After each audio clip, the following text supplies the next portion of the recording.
This is Make It Plain. MIP With Masamela Matfumo. Mark Thompson. Make it plain. Get woke.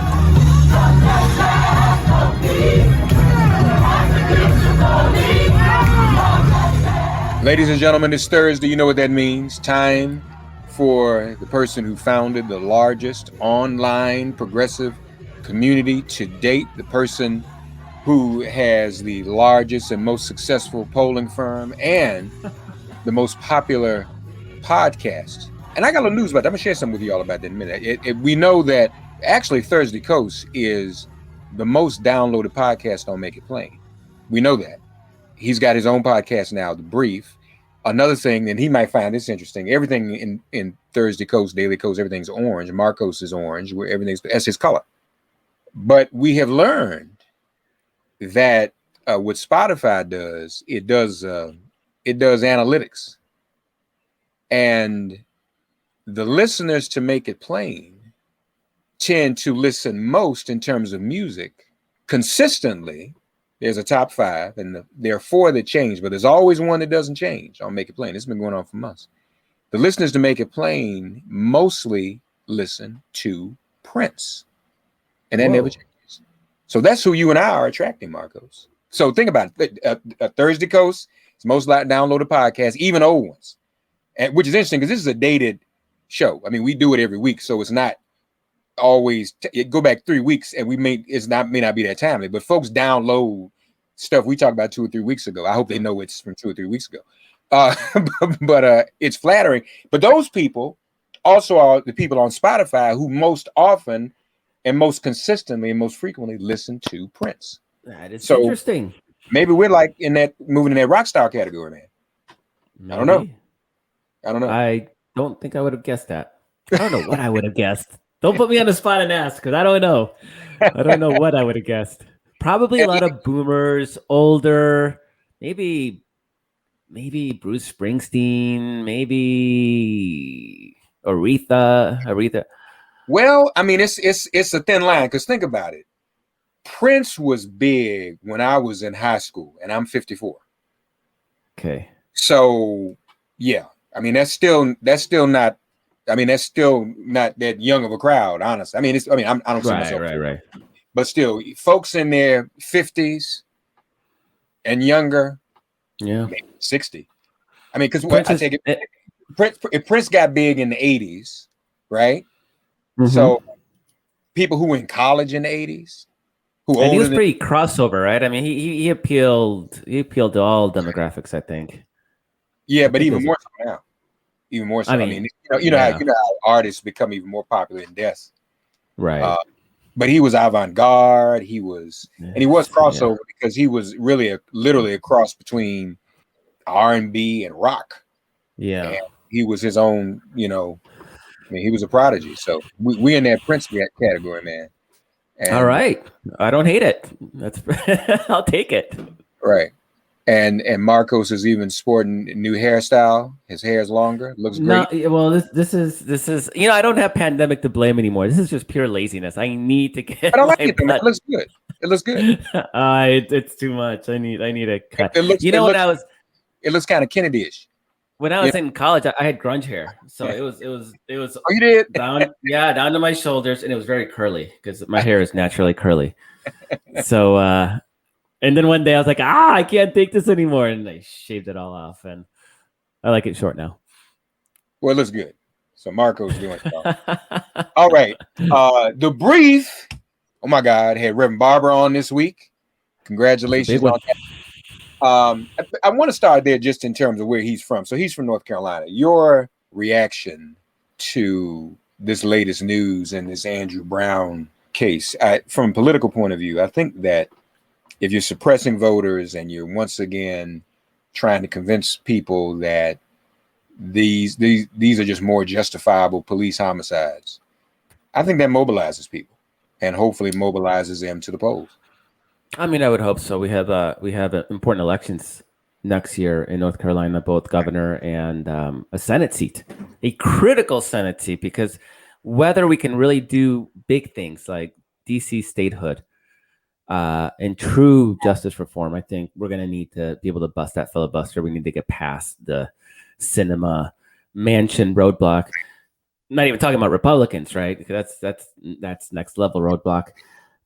But yeah, I I took a look at what little body cam footage that that DA released, and it doesn't support what they claim, right? I mean, am I crazy? They're gaslighting everybody, right? I mean, this is what's happening.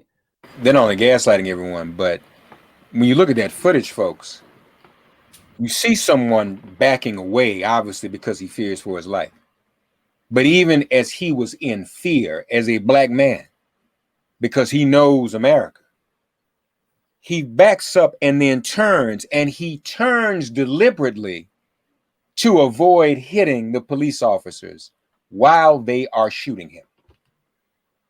Yeah. He is literally being shot through the windshield, and he makes a sharp left turn after he backs up. And he's going like 2 miles an hour, right? Yeah, like 2 miles an hour. But he turns as he is being shot. He is turning to avoid hitting the police officer. Now, yeah, this whole notion that they were justified in shooting because they feared for their lives because the car was going 2 miles an hour, trying to get away from them. Right.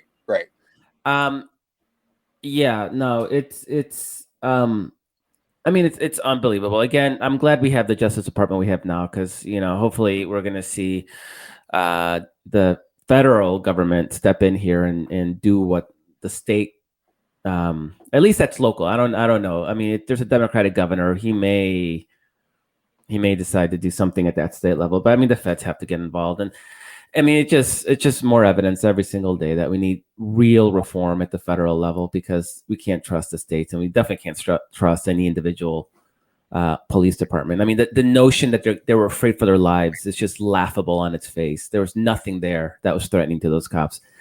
Step out. If that car that's coming at you 2 miles an hour, it's like that scene in Austin Powers where you get the golf cart and the guy's going and the golf cart's going about 2 miles an hour. And because it's ludicrously slow, there's no reason for them to shoot. And this idea that people need to pull out their guns for, a lot of the stuff that they pull out their guns for, it just has to stop. I'm tired of it, and I'm not even somebody who lives in those communities, and I'm tired of it. I can't imagine having had that sustained experience their entire lives, decades. Yeah. The other thing on the politics, the DA Womble is running, if I have this right, for Superior Court judge, I think next year or later this year in that area. So he's got a political agenda as well. That's what this is. I also hear he's going to be, his major opponent is probably going to be an African American woman. So this is going to be a showdown. But yeah, and now it's nationalized. I mean, I don't. I guess he doesn't want to piss off his local racists, but I mean, now it's a national election. It's probably the last thing he needs or wants. But I don't know the jurisdiction. I don't know what the demographics of that county or that or whatever the boundaries are of that Supreme Court seat. I don't know, or is it statewide? I don't know. I think it's Superior Court. So I don't know if it's the whole state. Superior. Yeah, it's just in there. Right. And actually, that also speaks to the problem with making judges an elected position. I mean, there is a problem, obviously, with lifetime appointments of judges. I think the Supreme Court has shown how that is a problem. But there's no reason that judges should be elected. I mean, that should be an impartial meeting out of justice. And when you're an elected official, there's nothing impartial about it. You're looking at that next election. Yeah. So yeah, and that is some of the body cam footage. That's not the worst of it, folks. So hopefully we will get more of that. Meanwhile, not only we're talking about criminal policing, but Markos, what about Tish James, our great AG up here in New York? And she's announcing that they're going to be it's now a criminal probe into Donald Trump and the Trump. Yeah, there were big smiles everywhere last night when that news came out. I mean, it was It seemed that it was going to inevitably get there, but it's always nice to see that confirmation. And I know Donald Trump released a statement in response, and Mark, I promise you, I tried to read it, I couldn't. I think I got through 3 sentences, and it was just his normal nonsensical, non-linear grievance screeching. It is it is what it is, but I'm glad to see that the Manhattan DA and the state AG are both working together on this. It's a big deal, and they have to get it right. You know, you cannot screw any part of this thing, so they better be incredibly meticulous. You don't want to give the Trumps any ammunition that this was a rushed or political hack job. I mean, we all know the evidence is there, right? I mean, he's bragged about it. But it's good to see that they're actually doing the paper trail stuff and digging in, and that they're actually going to take action on it. That's important. More MIP after this message. Police officer shot and killed a black woman in her own home. Incident after incident, year after year. Say Their Name, a podcast that focuses on the assault and killing of unarmed black people by police and in stand your ground states. I'm the mother, father, sister, uncle, grandmother. We were best friends. We are humanizing these headlines, figuring out who these victims really were before the hashtags. Say Their Name. You can listen on the Acast app or wherever you get your podcasts. This January 6th commission. Now, in the early days, Kevin McCarthy actually supported it when he denounced Trump from the floor. Now he's against it. There's even speculation that the reason he's against it is because he would be called and probably subpoenaed as a witness. So what are your thoughts about that? Yeah, I mean, he would, right? I mean, he talked about, there was reports about how he was trying to get through to Trump to send in the National Guard. And Trump was on that same call ranting about the election being stolen from him. That's what he cared about in that moment of extreme crisis. To me, what's amazing is all these Republicans who are they're pictured behind barricades, fearing for their lives, you know, with security personnel with their guns drawn, are now pretending that this is not a big deal, that it was just a bunch of, you'd think it was people on vacation, they were just touristing. And they are so afraid of Donald Trump that they are absolutely terrified of not even holding him accountable, just really digging into what happened, how and why. So I think it was James Risch, one of the Republican senators, said, we don't need a commission. We already know what happened. That's like saying, like, we don't need a 9/11 commission because we already know what happened. Yeah, we know what happened. The Twin Towers were collapsed and the Pentagon was hit. We know what happened. Why would we do anything beyond that? Because it's not about the what. Obviously, we all know what happened. The question is how and why. Right. You know, let's answer those pieces. And for a party that, you know, spent years and 80 investigations, 80 hearings into Benghazi to talk about, like, well, we already know what happened, like we shouldn't do anything else. When we're talking about like an assault on our democracy, a sustained occupation of our capital by hostile forces, and they're going to sit there and just shrug it off because, like Marjorie Taylor Greene, I mean, she said what everybody's thinking. If we had a commission, it would just make Donald Trump and the rioters look bad. That was Marjorie Taylor Greene's response. Well, no shit, Sherlock. Obviously, I mean, obviously it's going to make them look bad. They're the ones that did this, and you are admitting that this was a bad thing. Now you want to make them look bad. Okay, then it was a bad thing, right? Because she's been trying to defend them and act like it was no big deal. And now you have all these Republicans who, in the heat, you know, in the aftermath of the attack, when they were like, "Oh my God, we barely survived almost by sheer luck. We survived that." Yeah. And we're angry, and now they're terrified. Even Mitch McConnell. And I thought, Mark, there was an opportunity or a chance that McConnell would sort of wink this commission into existence because of his ongoing feud with Donald Trump. I mean, this would be a great way to knock Donald Trump down a peg if you're Mitch McConnell. But They're all terrified. He voted to acquit and then said he was guilty. Yeah. But they're all terrified. They're terrified of a loser who cost them the White House, cost them the House and the Senate. He is a loser. By all indications, he is an idiot on top of everything else. Loser. I mean, he's trying to get Herschel Walker to run for Senate in Georgia, right? And the guy lives in Texas. Big loser, bigly. And then as we've said, you look at what Tish James is doing, what other states are going to be doing. There's no guarantee. I was saying to someone earlier, 4 minutes is an eternity on the clock in a football or basketball game. 4 years is an eternity on the political clock. So this is 2024 was 3 years now. 3 years is about right. I mean, these next 3 years could be hell for him if they're criminal charges. And as we've also said, I don't wish, poor health on anyone, even though he wished poor health on the rest of the country. It is what it is. McDonald's does not have commercials that say, eat our Big Macs 3 times a day. They don't even do that. McDonald's doesn't even do that. They don't recommend that. But that's his meal, breakfast, lunch, and dinner.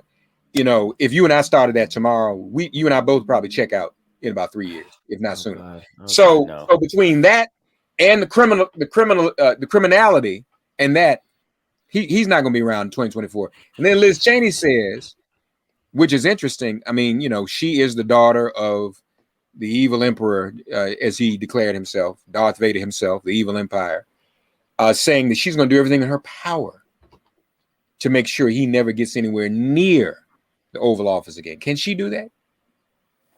Does she have a big enough following in the party? Or does she just help us mobilize our side even more? I think her power, this is one of the things where by ousting her for leadership, Republicans and McCarthy made her a martyr, right? I mean, they could have kept her in leadership. She might have criticized Trump every once in a while.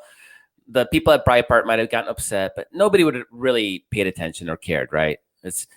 But by ousting her, they've just created this go-to person in media circles for a Republican to criticize Trump. I mean, this is essentially what Joe Lieberman was for the Democratic Party back in the day, right? The go-to person. Media loves to have a partisan that criticizes his or her own party. And now they have that person in Liz Cheney, and she's pissed, right? I mean, she's not backing down one bit. And so what she does is that she keeps that Republican Party in disarray narrative going, and they are torn. And the Trump wing won the broader battle, right? But you still have this sort of merry band of conservative partisans in the sense of like rebels. So you have these merry band of conservative rebels out in the edges, engaging in guerrilla warfare, just taking shots at Trump, taking shots at McConnell, taking shots at McCarthy. The media will run with those because they love to run with those, and it just creates that continued turmoil inside the Republican tent. And Republicans have historically been very, very good at keeping their differences behind closed doors, right? That was the famous Ronald Reagan's 11th commandment, is thou shall not criticize another Republican. And it's always been our side that's always like infighting and taking shots at each other. So it's kind of nice to see that now happening on their side. Is that going to have an electoral ramification? I don't know. That's hard to say. And most people don't pay attention to that sort of thing. But it definitely keeps Republicans sort of fighting each other as opposed to coalescing together against Democrats. And the longer the guns are trained inwards, the better it is for us, obviously. Oh, and let me add one point. The place where it really does kind of help us a lot is I think we talked about this last week or 2 weeks ago, is that the midterm election for our first president is always a referendum on that new president. And historically, it's always a bloodbath for the president's party.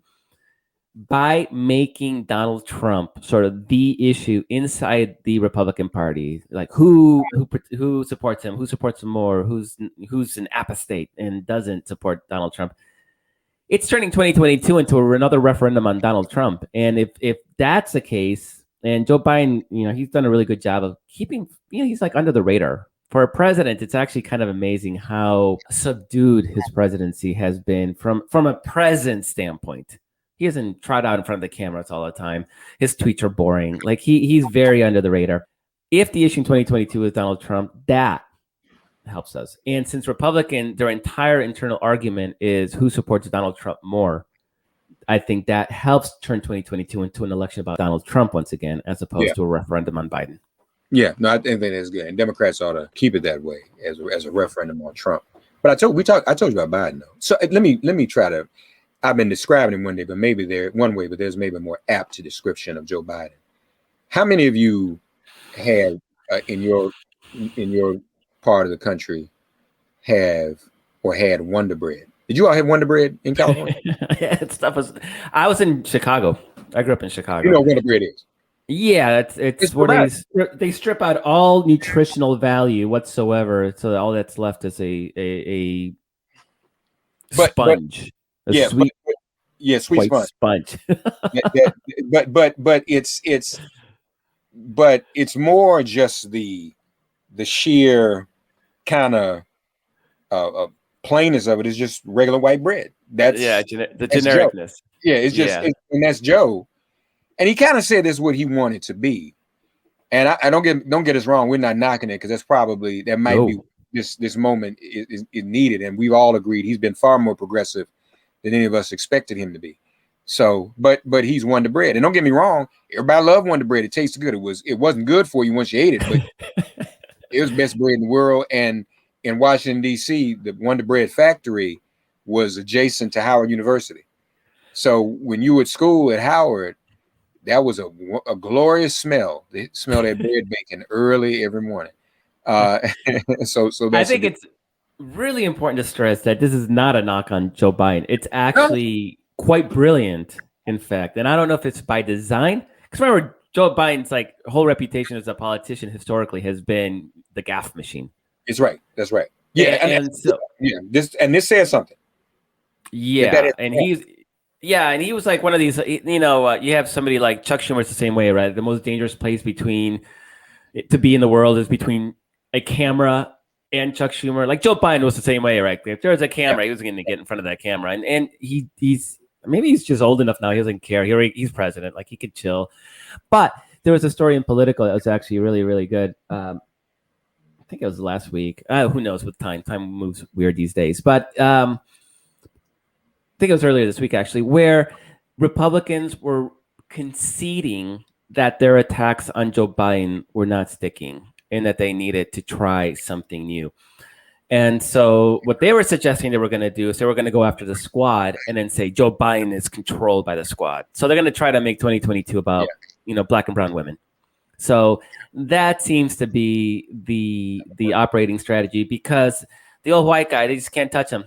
I think they've forgotten how to run because it's been a while. We've had so many, women and people of color that have been the standard bearers of the party for a long time. Obama was 8 years, and you had Hillary Clinton, and even before Obama, you had Hillary Clinton sort of, being one of the most high profile. So you're talking about probably 16 years where the Democratic Party looks browner, blacker, more female than America, and even in 2017 and 2018, I mean, Biden was not the front runner in 2017, right? I mean, it was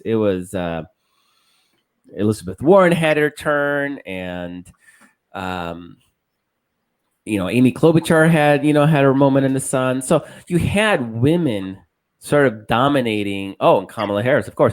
Women sort of dominating that debate, and Joe Biden kind of snuck in now in 2020 itself. But so it's been a while since Republicans have had a chance to run against a white guy, and they've forgotten how, because their playbook is all about racism and sexism, and suddenly you got a white guy they don't know. So literally their reaction is like, all right, we're going to run against these junior congresswomen who are black and brown in the House, and then we're going to say that Joe Biden is trapped by these dastardly women or something. I don't know how they're going to frame it. It's going to be stupid.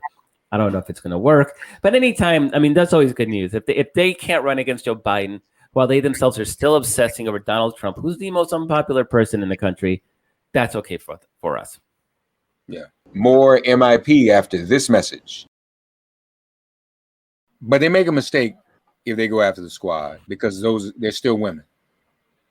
And I think we are on the precipice of women being mobilized and activated even more. Now, so you've had in the past week, Supreme Court is going to hear this case that could finally undo Roe v. Wade. On yesterday, Texas bans abortions as early as 6 weeks.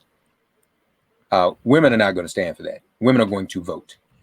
They are not going to stand for their bodies being put under the thumb of the likes of Brett Kavanaugh and others and Greg Abbott in Texas. So I think that, you know, they're going to do it. They don't need to exacerbate their problem, the Republicans, by attacking other women in Congress, like the squad. And really, it didn't work with Nancy. How many years did they attack Nancy and make her a villain? Oh, there's another example. Another woman that they demonize because, yeah, and it didn't work. And they still won. They still won the House back. And so I just don't think that that's going to work. And I think women, if you're telling people they can't vote, you suppress their vote, that's going to inspire more people to the polls.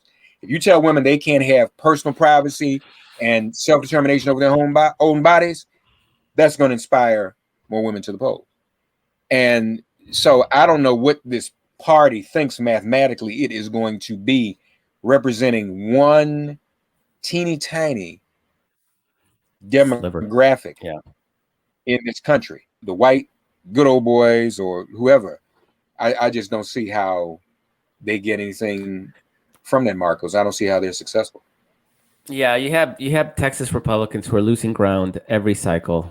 The gap is narrowing between Democrats, Republicans, and the big battleground is the suburbs, and particularly college-educated white suburban women, and they're pro-choice. College-educated suburban white women are strongly pro-choice. And we have what is a swing demographic. It's a group of people who Republicans have been talking about. How do we get them back? You know, how do we got to stop losing ground to these, you know, to the Democrats with these voters. And then they do something that just surgically strikes at that community and turns them away. Theoretically. Now I'm going to be, now you mentioned this is actually a good question. And I'm going to dig into some polling and see if maybe we can do our own polling at Civiqs to see how those suburban Texan women are reacting to that law. I mean, you're right. Their demographics, their base is shrinking by the year, and they are literally doing everything they can to shrink it even further. And it just does not make sense from a mathematical standpoint. It makes sense in that they're trapped in their bubble. And maybe they just can't see it outside of that bubble. Yeah. But it just objectively stepping back and looking at that math. And you're seeing it in places like we talked about this a week or two ago, Mark, the voter suppression in Florida, right, where they're literally suppressing their own voters by eliminating mail voting. In Florida, mail voting is used predominantly by older, more Republican Floridians. But since Donald Trump got in his head that he lost because of, you know, vote by mail, they just literally suppressed their own vote. They suppressed liberal vote elsewhere, right, by limiting early hours and so on. But they're not thinking rationally and clearly at this point. And clearly, if you think Donald Trump is your savior, you're clearly not thinking rationally and clearly. You've lost the plot. Not at all. Not at all. Speaking of Florida, Val Demings running for Senate against Marco Rubio. What do you think about that? Is that bravo? Dope? I'm ready. I'm ready. So Florida is a tough state. We all have to recognize that the odds are we're going to lose in Florida. Because we almost always lose in Florida, and we're gonna lose by this much, right? By 1%. It's gonna break our hearts. Florida is Florida. It does what it does. That said, I like Val Demings running for Senate against Marco Rubio. I think we're gonna see what's her name? The agriculture commissioner. She's the only statewide elected Democrat in Florida. She's gonna run for governor.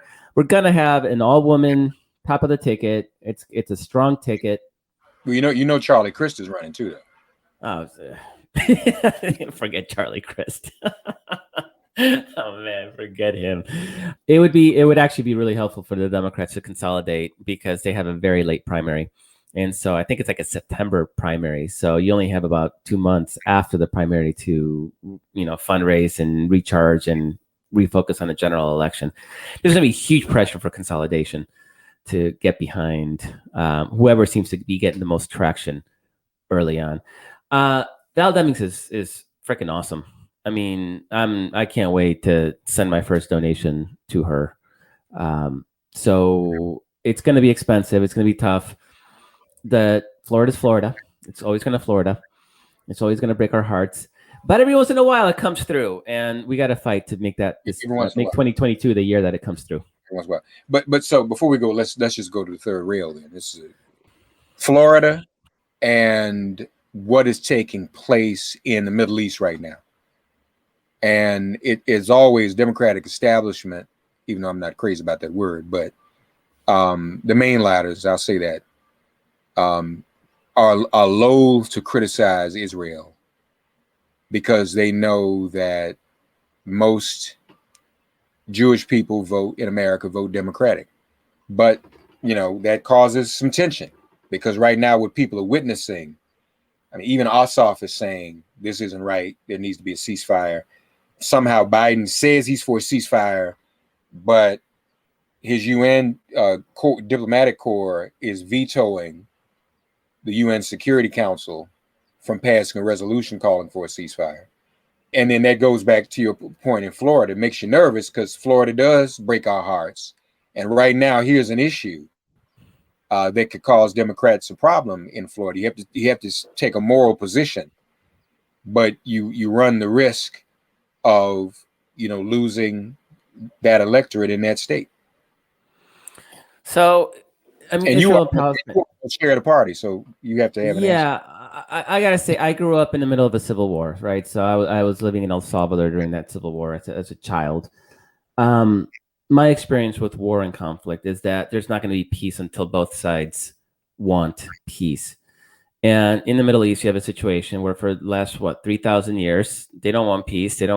There's no positive for them. Like there's too much political gain in keeping the conflict going. I mean, you have Bibi who's lost 4 elections. The country stalemated, so he hasn't even lost. Like nobody has won 4 times. He needs another election. Good war, is just what the doctor prescribed to bring the country around him and maybe win this next one. You have Hamas that was looking to potentially lose seats in its first election in 17 years.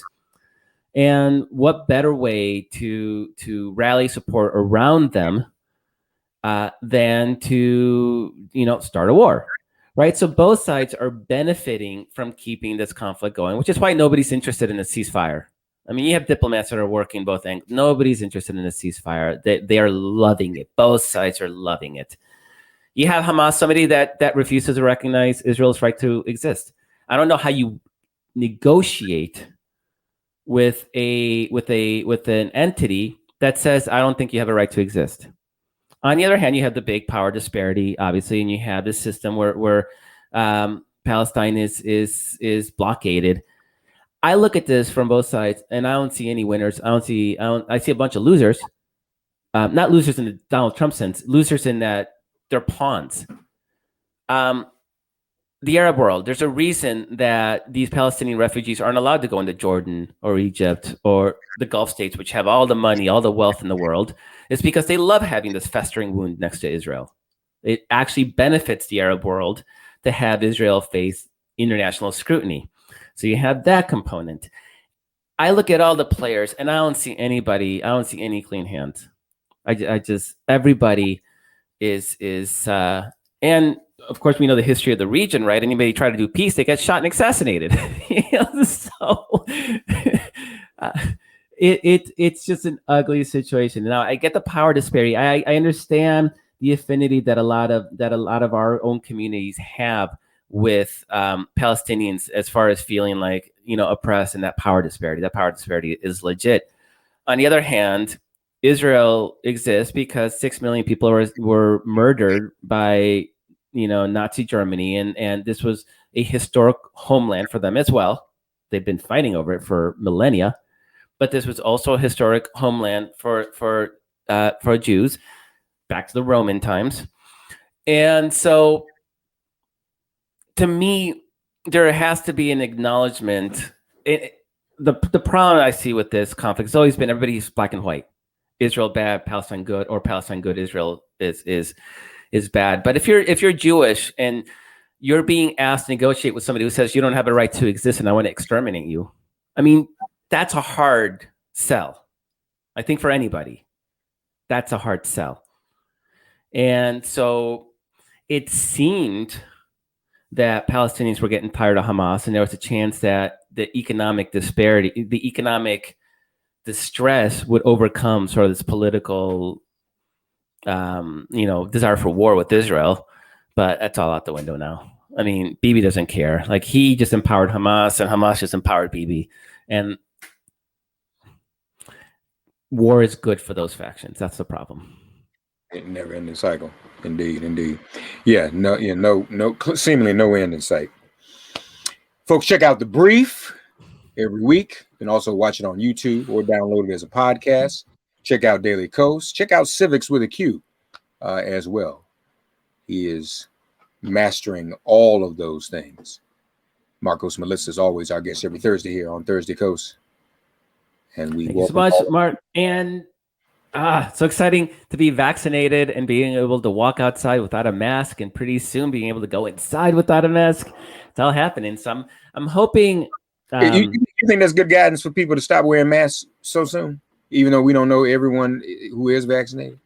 A lot of people are rethinking that. Like, they don't know. It's a tough question, and I don't think it has an easy answer. But I do think that you need to start showing that there are benefits to vaccinating. Otherwise, if you still have to wear a mask after you vaccinate, then why should some people vaccinate, right? You want that thinking to be it to reward. And we know some people are just going to cheat, and they're going to take off their mask, and they're going to claim they're vaccinated, and they're not, because they're going to lie about it.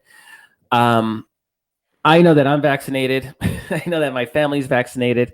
My 14-year-old has her first shot, so she just qualified. We got her that first shot the first day, waiting for 3 weeks for the second one. And there is going to probably be another wave, predominantly in the South, where vaccination rates are terrible. But at this point, Mark, I hate to say it, I'm just tired of caring. Like, if people want to be dumb and they want to be infected and they want to deal with that crap, that's their problem at this point. We've done everything we can to save their lives and that of their loved ones. And if they just really don't care, then at that point, it does become a question of personal responsibility, and let them suffer their own consequences. All right. Well, congratulations on your family being vaccinated. Hope others of you are doing the same. Thursday Coast. Thanks, Markos. Thank you so much. Thanks for getting woke and listening to Make It Plain. Please remember to listen, like, and wherever you get your podcasts, please give the show a 5-star rating. And please do spread the word. Let's all continue to pray for each other during this pandemic and this police-demic. If all hearts and minds are clear, it has been made plain.